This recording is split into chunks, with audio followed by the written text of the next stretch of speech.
তো অনুশীলনী 16.2 এর 12 নম্বর ম্যাথটা আজকে সলভ করব, যেখানে বলা হয়েছে একটি ট্রাপিজিয়ামের সমান্তরাল বাহুদ্বয়ের দৈর্ঘ্য যথাক্রমে 31 সেন্টিমিটার ও 11 সেন্টিমিটার এবং অপর বাহু দুইটির দৈর্ঘ্য যথাক্রমে 10 সেন্টিমিটার ও 12 সেন্টিমিটার এর ক্ষেত্রফল নির্ণয় করো। তো এখানে লক্ষ্য করলে দেখব এটা হচ্ছে একটা ট্রাপিজিয়াম যার দুইটা সমান্তরাল বাহু থাকে। যখন পাশাপাশি দুইটা রেখা যায় তখন তাকে বলা হয় সমান্তরাল। তো এই ট্রাপিজিয়ামের দুইটা সমান্তরাল বাহুর দৈর্ঘ্য দেওয়া আছে। তো এখান থেকে এ থেকে বি পর্যন্ত যে বাহুটার দৈর্ঘ্য দেওয়া সেটা হচ্ছে 31 সেন্টিমিটার। তো এখানে আমরা লিখব 31 সেন্টিমিটার। আর এই সিডি বাহুর দৈর্ঘ্য দেওয়া 11 সেন্টিমিটার। এবং আরো দুইটা বাহু রয়েছে এখানে, এডি এবং বিসি। তো এই দুইটা বাহুর দৈর্ঘ্য আমাদেরকে দেওয়া, সেটা হচ্ছে 10 সেন্টিমিটার আর একটা হচ্ছে 12 সেন্টিমিটার। তো এই ছোটটা হচ্ছে 10 সেন্টিমিটার আর এই বড় বাহুটা হচ্ছে 12 সেন্টিমিটার। তো এখানে ট্রাপিজিয়ামের ক্ষেত্রফল নির্ণয় করার কথা বলা হয়েছে। তো আমরা জানি ট্রাপিজিয়ামের ক্ষেত্রফলের সূত্র হাফ ইন্টু সমান্তরাল বাহুদ্বয়ের যোগফল। এখানে সমান্তরাল বাহু হচ্ছে এ বি এবং সিডি। তো এই দুইটা বাহুর যোগফল A B plus CD into হচ্ছে উচ্চতা, মানে সমান্তরাল বাহু একে অপর থেকে কত দূরত্বে অবস্থিত সেই দূরত্বটাই হচ্ছে এইচ। এটা গুণ করে দিতে হবে। তো আমরা যদি দূরত্বটা বের করি তাহলে ডি থেকে এই পর্যন্ত একটা লম্ব টানতে হবে। তো এই যে লম্বটা টানলাম সেটাই হচ্ছে এইচ। তো প্রমাণের স্বার্থে মানে এইচ বের করার জন্য আমরা এখানেও একটা লম্ব টানবো। তো এটা হচ্ছে ই এফ। খেয়াল করো, এই এ বি এর মান 31, সিডি এর মান 11, দুইটাই দেওয়া, কিন্তু এইচ এর মানটা শুধুমাত্র দেওয়া নাই। এই এইচ এর মান বের করতে গেলে আমাদের ম্যাথটা একটু বড় হবে, শুধুমাত্র এইচ এর মানটা বের করার জন্য। তারপর আমরা এই ক্ষেত্রফলের মধ্যে মান বসায় দিলেই কিন্তু আনসারটা পেয়ে যাব। তো আমি শুধুমাত্র চিত্র দেখে দেখে ম্যাথটা সলভ করব। তো চিত্রটা যদি আমরা ভালোভাবে বুঝতে পারি ম্যাথটা কিন্তু খুবই ইজি। মনে করি A B C D ট্রাপিজিয়ামের A B সমান 31 সেন্টিমিটার, সিডি সমান হচ্ছে 11 সেন্টিমিটার, তারপর এডি সমান 10 সেন্টিমিটার, যেগুলো আমাদের প্রশ্নে দেওয়া, এবং বিসি সমান হচ্ছে 12 সেন্টিমিটার। এখানে আমরা কি করলাম, এই যে ডিই এবং সিএফ লম্ব টানলাম। তো এই কথাটা আমাদের লিখে দিতে হবে যে ডি এবং সি থেকে এ বি বাহুর উপর ডিই এবং সিএফ লম্ব টানি। লম্ব টানি। তো যখনই আমরা লম্ব টানলাম এখানে লক্ষ্য করলে দেখা যাবে এই সিডি, ডিই, ইএফ এবং সিএফ এই পুরাটা হচ্ছে একটা আয়তক্ষেত্র। আমরা জানি আয়তক্ষেত্রের এই যে এই সিডি এবং ইএফ এই দুটা রেখা সমান, তাহলে ইএফ বাহুর দৈর্ঘ্যটা হবে 11 সেন্টিমিটার। আবার এটা যদি এইচ হয় তাহলে এই সিএফও হবে এইচ। তো এই কথাটাই আমরা লিখব যে সিডিইএফ আয়তক্ষেত্র, সিডিইএফ একটি আয়তক্ষেত্র।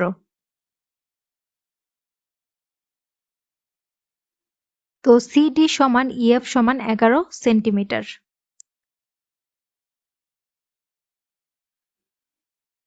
আমরা ধরে নিব যে এই এ সমান এক্স, ধরি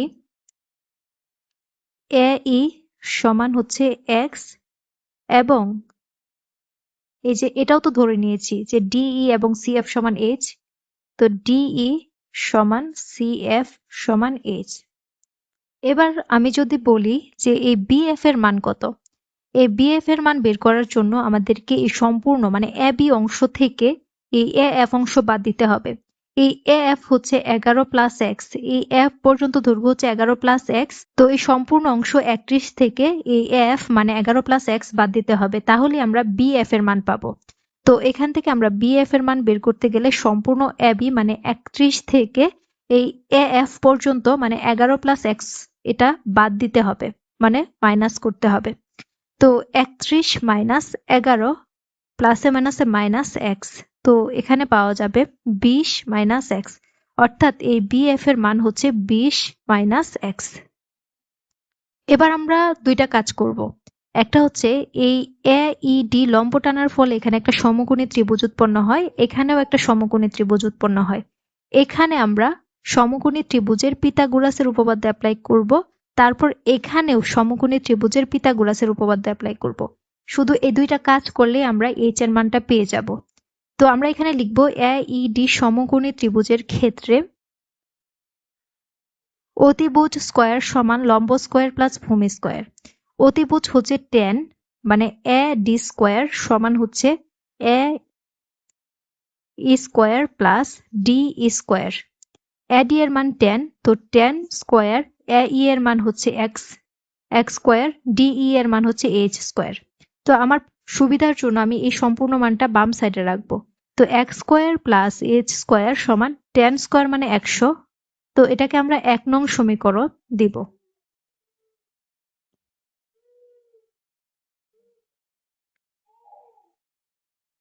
এবার প্রথম কাজ শেষ, যে ADE সমকোণী ত্রিভুজের পিথাগোরাসের উপপাদ্য অ্যাপ্লাই করা শেষ। এবার এটার মধ্যে আমরা পিথাগোরাসের উপপাদ্য অ্যাপ্লাই করব, যে BFC সমকোণী ত্রিভুজের ক্ষেত্রে অতিভুজ স্কয়ার মানে BC স্কয়ার সমান হচ্ছে লম্ব স্কয়ার মানে CF স্কয়ার প্লাস ভূমি স্কয়ার মানে BF স্কয়ার। তো এই BC এর মান হচ্ছে 12, তো 12 স্কয়ার সমান CF এর মান হচ্ছে h, তো h স্কয়ার প্লাস BF এর মান হচ্ছে 20 মাইনাস x উপরে স্কয়ার। আমার প্রমাণের সুবিধার জন্য আমি এই সম্পূর্ণ ডান সাইডের মানটা বাম সাইডে লিখব। তো h square plus 20 minus x whole square সমান হচ্ছে 12 স্কয়ার। 12 স্কয়ার মানে 144। তো এখানে আমি a মাইনাস b হোল স্কয়ারের সূত্র অ্যাপ্লাই করব। a মাইনাস b হোল স্কয়ারের সূত্র হচ্ছে a square minus 2ab plus b square. a মানে 20, 20 স্কয়ার মাইনাস 2, a মানে 20, b মানে হচ্ছে x প্লাস b স্কয়ার মানে x স্কয়ার, আর 144 এই সাইডে আসলে মাইনাস 144 সমান 0। তো a স্কয়ার এবং x স্কয়ারকে একসাথে আমরা লিখব a square plus x square plus 20 square মানে 400, 20 দুগুণে 40 মাইনাস 144 সমান 0। দেখো x স্কয়ার প্লাস a স্কয়ারের মান 100। তো আমরা x স্কয়ার প্লাস a স্কয়ারের পরিবর্তে 100 লিখতে পারবো, এবং এখানে 400 মাইনাস 144 আর এই মাইনাস 40x ওই সাইডে গেলে প্লাস 40x। এই অংশটুকুকে আমরা সলভ করব, মানে 400 আর 100 মিলে হবে 500, 500 থেকে 144 যদি আমরা মাইনাস করি তো এখানে পাওয়া যাবে 356। তো এখানে পাওয়া যাবে 356 সমান 40x। এবার 40x সমান লেখা যায় 356, তো শুধু x ইজ ইকুয়াল টু হবে 356 ভাগ 40। তো এখান থেকে x এর মান পাওয়া যাবে 8.9। তো এই যে 8.9 পেলাম, x এর মানটা 1 নং সমীকরণে বসিয়ে দেব। যদি আমরা 1 নং সমীকরণে বসাই তাহলে এখান থেকে h এর মানটা আমরা পেয়ে যাব। তো x এর মান 1 নং সমীকরণে বসাই।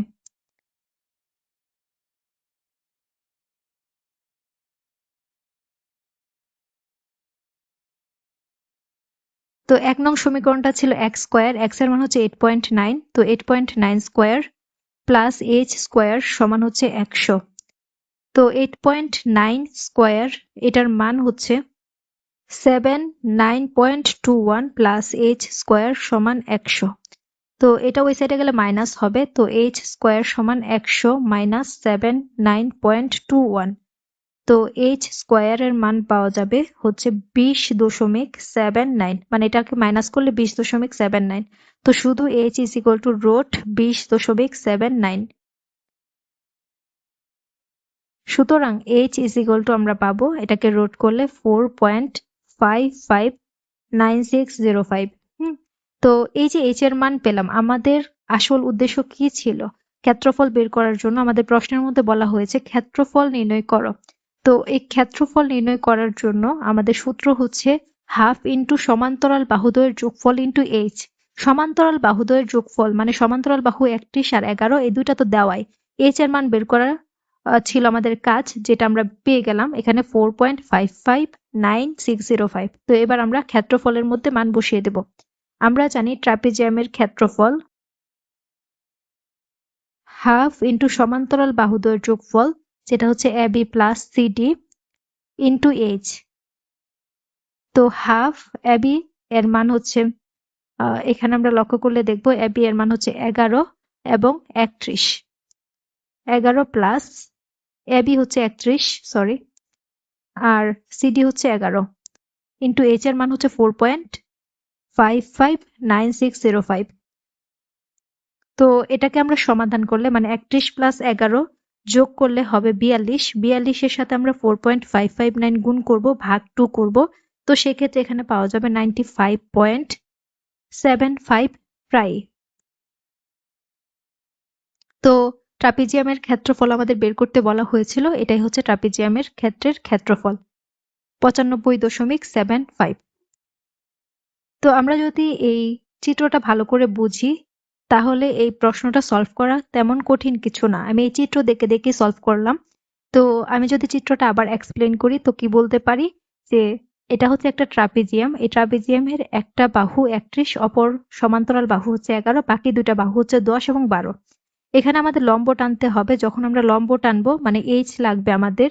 তো এইচ এর জন্য আমাদের এত কিছু করা। তো যখনই আমরা লম্ব টানি তখন এটা একটা আয়তক্ষেত্র হয়ে যায়। তো আয়তক্ষেত্রের বেলা এটা এইচ হলে এটাও এইচ। আমরা ধরে নিয়েছি এটা এক্স, তাহলে এটা হবে 20 মাইনাস এক্স, মানে এ থেকে বি মানে 31 থেকে এফ মানে 11 প্লাস এক্স বাদ দিতে হবে, তাহলে আমরা পাই 20 মাইনাস এক্স। এই যে এই এ ই ডি, এই ত্রিভুজের ক্ষেত্রে পিথাগোরাসের উপপাদ্য একবার অ্যাপ্লাই করব, এই ত্রিভুজের ক্ষেত্রে পিথাগোরাসের উপপাদ্য একবার অ্যাপ্লাই করব। দুইবার অ্যাপ্লাই করলেই এখান থেকে এইচ এর মান পাওয়া যাবে এবং এইচ এর মানটা এখানে বসায় দিব, তাহলে আমরা ক্ষেত্রফলটা পেয়ে যাব।